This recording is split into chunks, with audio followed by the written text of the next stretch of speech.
Guys, ladies, gentlemen, children of all ages, Dayday here with some tips with Dayday on Thursday, whatever it's called. This is the second time I've had to redo this video. The first time I went over the limit. It's 5 minutes. Got to stick to it. I don't mean it's gonna be that every. Moving on. It's not gonna be that every time. I'm gonna start off by saying that the reason I'm not calling somebody is because my phone is dead and I left my charger at the studio because I dance.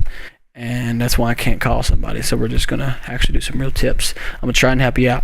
Remember, I'm not the best at giving tips, but maybe I'll help you. Who knows, First step, find a game mode that you're really, really, really good at.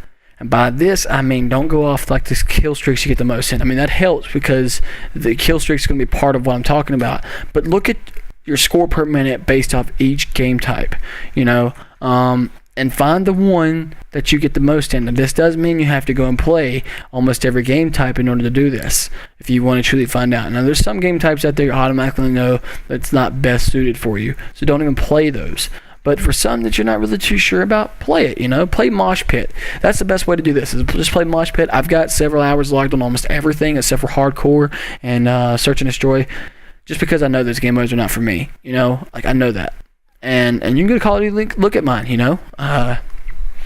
and you just find the one that you have the best and highest score per minute. Moving on. The next step is find a gun that you're really, really good at. I recommend SMGs just because you're a lot better off with them. You get mobility. You don't have to worry about using perks like dexterity. You don't have to worry about using certain like lightweight, because with a submachine gun, your mobility is just up there, and you're always going to do really good. Like, what I mean is like you're always going to be able to move. Okay. Excuse me. Next step is find the perfect attachments for it. I always rock fast mags and a silencer. I always have on Hardline, and I always have on Ghost. The reason I use Hardline now, because Ghost is obvious, is because it's no longer 1 kill away, and it's no longer that assist crap either. Because assists automatically go with your kill score streaks regardless of what you're wearing. But it's 20% less, and that's a lot. I'll go ahead and give you an example.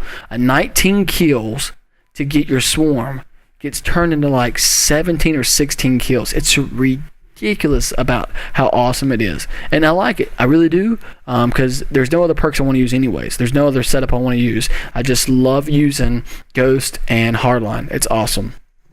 So you definitely want to find your best setup like that. You want to find the perks that best suit you, and you want to find the best attachments. And it's going to be different for everybody. You just got to experiment. It's like Fisticuff says, you just got to experiment with everything. You're not going to know who you are in this game or what you're capable of until you try it. A lot of people ask me how come I don't use Flat Jacket. Main reason is I don't run straight.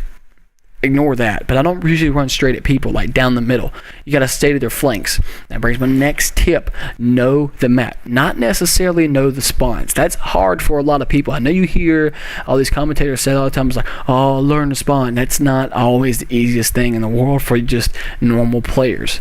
That's an obvious solution. The best thing to do is know where people is going to be, not necessarily spawn. For example, on this map, people are always right. The room to the right, they're always there, and sometimes they run through here, but that's where they're always at, is up in that one room overlooking B.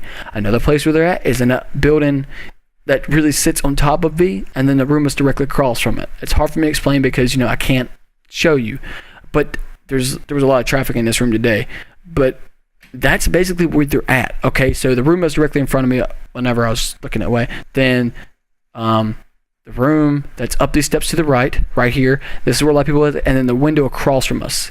Okay, those are the 3 main places people are on this map. You can learn these places very easily. Okay, so that's the next thing, is always learning where people are going to be, and that's going to help you out a lot. The next step is learning how to flank those places, and that means going and just playing the game. Like, you just got to get a lot of practice. You got to play this game in order to understand where people are going to be.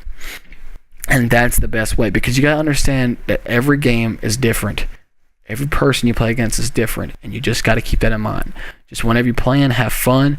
Be sensible with your score streaks. Not everybody's going to be getting a swarm. It's not going to happen in not every single game. These kill streaks, this game's meant to be fun, so just have fun. Anyways, remember your head not to tail, but only not beneath. Please remember to like, favorite, comment, and like, favorite, and rate this video if you enjoy it. Have a nice day. Peace.